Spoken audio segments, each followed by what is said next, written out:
Hi everyone, in this lesson we're going to go over digestive accessory organs. These are organs that are not part of the main GI tract. They are not the hollow tube that food passes through, but they add elements to the hollow tube of your mouth, esophagus, stomach, small intestine, large intestine, and it's going to add stuff to that GI tract organs tube to aid and facilitate digestion. So the accessory organs we're going to go over is the tongue, the liver, the gallbladder, the salivary glands, as well as the pancreas. Actually, we're not going to go over the tongue so much, but we are going to go over the teeth a little bit. So, this is key vocab we're going to go over, and we're going to go over the function and the stuff produced by these key accessory organs. Now, what makes an accessory organ an accessory organ? Basically, it's not a hollow tube organ. Food does not pass through that accessory organ, but the accessory organ can be inside or on one edge of the GI tract organ. They may aid in mechanical digestion, but a lot of the accessory organs we're going to go over contribute chemicals or enzymes that help aid that process. There's a missing word there. Most accessory organs contribute chemicals or enzymes or help that aid digestion. When I talk about enzymes, I'm talking particularly about digestive enzymes, whose main job is to break chemical bonds in larger molecules to turn them into smaller molecules.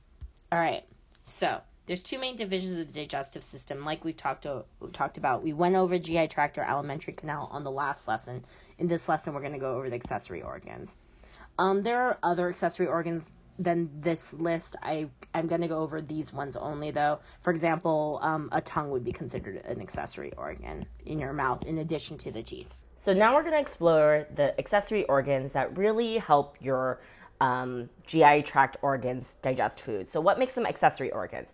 Accessory organs assist the hollow tube, but they actually don't have food pass through the accessory organs themselves, meaning you have teeth that's going to help your mouth, which is the actual main organ, grind the food so it's smaller, i.e. mechanically digest your food. But because food doesn't go inside the teeth, it doesn't count as a main organ. It's an accessory organ. Likewise, your salivary glands are going to create saliva, but food doesn't go into your salivary gland.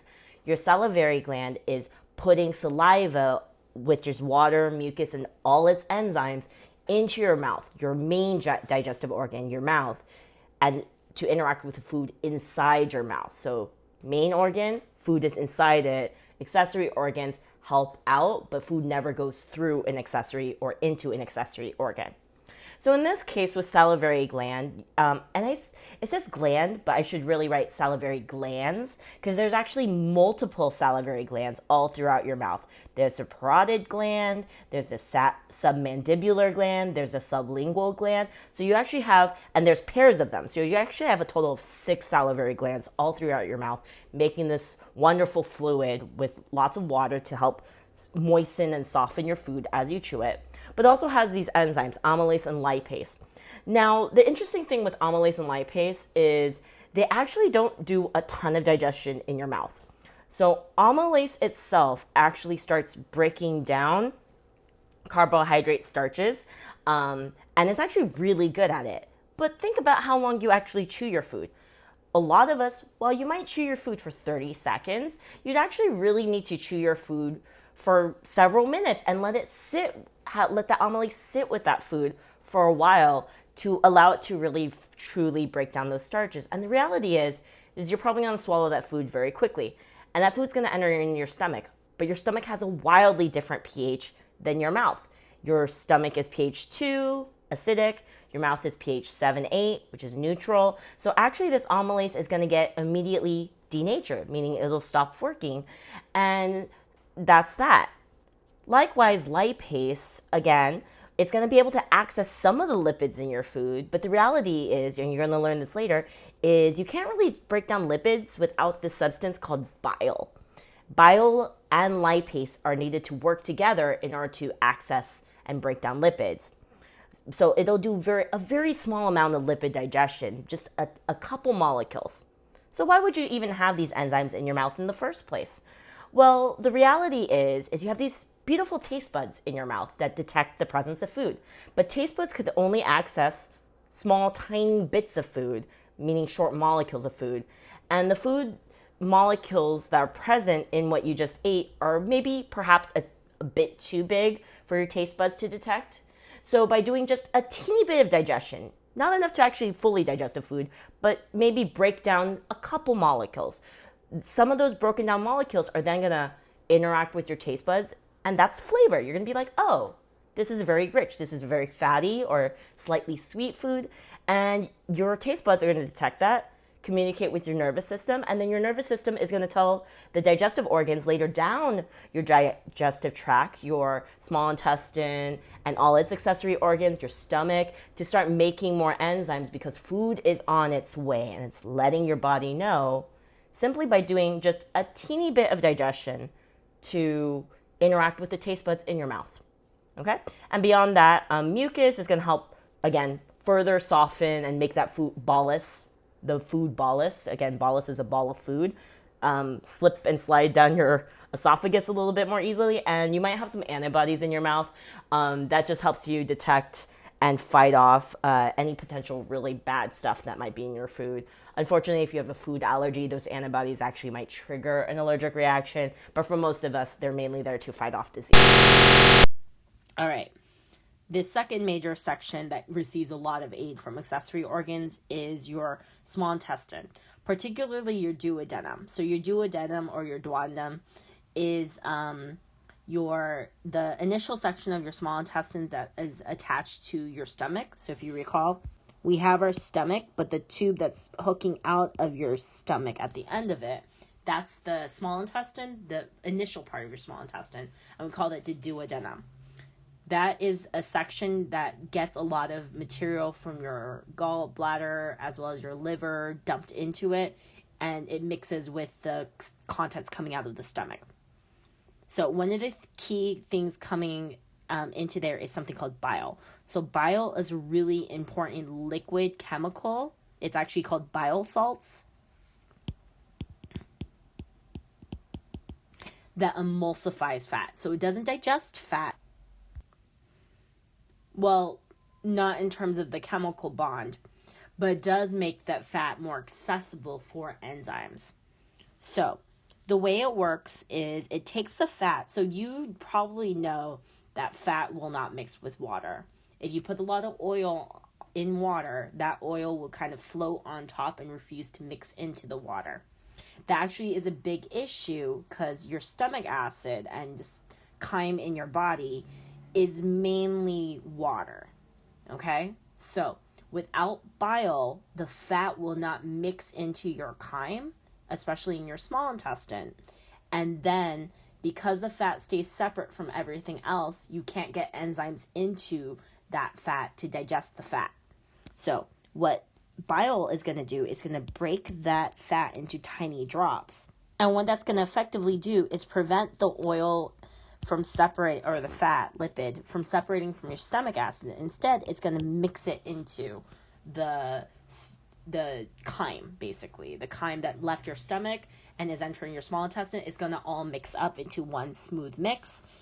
And what that bile salt is going to do is, because they're tiny droplets, now you can dump a bunch of enzymes into this chyme, and any enzymes you have, especially for fat, are going to be able to access all of the fat really easily to break it down super quickly. So the bile is actually produced by your liver. So your liver plays a huge role in many, many things, but in particular in the digestive system, it forms bile. Now that bile can be released directly into the small intestine, as you can see here through this tube, into your duodenum. But in addition to that, it also plays some other roles. So one thing you may not know is your liver. It's actually one of the really large organs in your abdominal cavity. And it actually can store a lot of excess food. So it stores and releases nutrients. So if you have extra glucose in your blood, you can store it as glycogen in your liver. If you have extra vitamins, lipids, or amino acids, which again, amino acids are parts of proteins, if you have excess of any of that, you can actually store it in your liver if you don't have a place to put it in your body. Another thing that your liver does is it plays a role in breakdown of materials coming through your digestive system. So any toxins and stuff like that coming out of your digestive system gets a chance to be passed through your liver and filtered to prevent it from moving into your blood and potentially going to your brain and damaging it and stuff like that. So those are the main roles the liver does in just the digestive system. It plays roles in other places, like your immune system to a degree, and in particular, your cardiovascular system has a liver play a role in there. But we're just going to focus on the digestive system. But the biggest thing it does is produce bile. Now, sometimes it's producing bile, but there's no food in your system. So what are you going to do with that bile? Well, you can stick it in your gallbladder, which is going to store and concentrate that bile so it's extra potent. And then when you eat a really huge meal, you'll have a huge pocket of bile that you can dump into your duodenum to really facilitate and speed up that emulsification, that mixing of fat, so that it can then be broken down.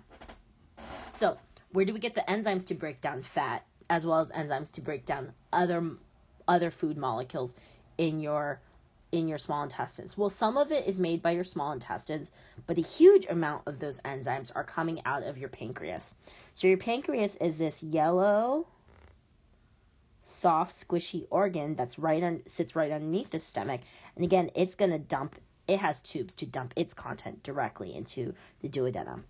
So one of the big things it does is it has bicarbonate. So bicarbonate is baking soda. If you look at the back of a baking soda carton, it's got calcium bicarbonate or sodium bicarbonate in it. And bicarbonate is the thing that neutralizes acid. So if you mix vinegar with baking soda, the baking soda helps stop the vinegar.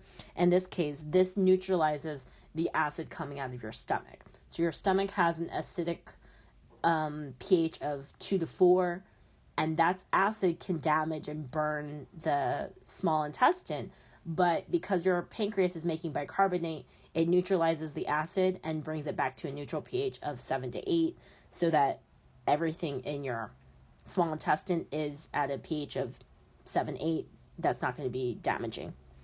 In addition to this, the pancreas also makes a bunch of enzymes. So some of these enzymes include trypsin, which is an enzyme that digests protein in the small intestine, because pepsin from your stomach won't work anymore.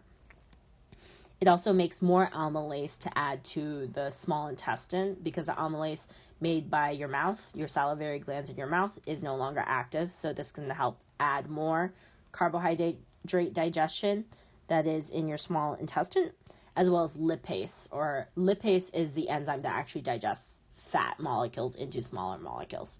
So bile helps mix it so that lipase from your pancreas can digest it chemically. In addition to that, your pancreas also produces hormones called insulin and glucagon that actually regulate the blood sugar levels. So you may know of insulin. If you're diabetic, you have a hard time controlling your blood sugar, and oftentimes one of the reasons is because your insulin isn't working the way it should. Okay, so this is a summary picture I showed you earlier in the past of the digestive organs, both the GI tract organs as well as accessory organs, kind of like a quick map of it. So again, if you want to, you can print this picture or kind of make your own version of it. I just find it as a good reference, but the lecture, this covers all the stuff that was covered in the lecture. So accessory organs primarily play a major role in providing digestive enzymes to help break the bonds in large food molecules or provide ways for enzymes to access that food. All right. So the teeth in your mouth, while they aren't enzymes, they do help chew your food into smaller bits, so that enzymes like the enzymes from your salivary glands, like amylase, are able to access that food better. It also breaks it down into food so that by the time it reaches your stomach and then your small intestine, it'll be able to be accessed better. All right. In addition to that, the salivary glands, besides the amylase, also add other material, and together it's going to help break down the carbohydrates and soften your food a little bit before it enters your GI tract in the pharynx and your esophagus. Now, bile, just be careful. A lot of students tell me bile is a thing that is needed to break the lipids into fatty acids, into smaller molecules. But Bile is not the enzyme itself. Bile helps mix fat so that it can be accessed by the enzyme. So bile helps mix the fat into the chyme. But the thing that's actual, which we also called emulsifying, but the thing that actually digests the fat itself is called lipase, and that's from your pancreas. So your pancreas provides the enzyme. Your liver and small intestine, your liver and gallbladder provide the bile for mixing. Okay? All right. Finally, pretty much if you have an enzyme you need for digestion, while some enzymes are made by your mouth or by your salivary glands in your mouth and in your stomach, which is not accessory gland but just a GI tract organ, pretty much every enzyme you need to digest food is created by your pancreas. Okay? And your pancreas does a lot of work in digestion. In addition to that, it'll provide bicarbonate to prevent damage from your stomach acid. All right, so that concludes the accessory organs for this section. So move on to any other work you have. Bye.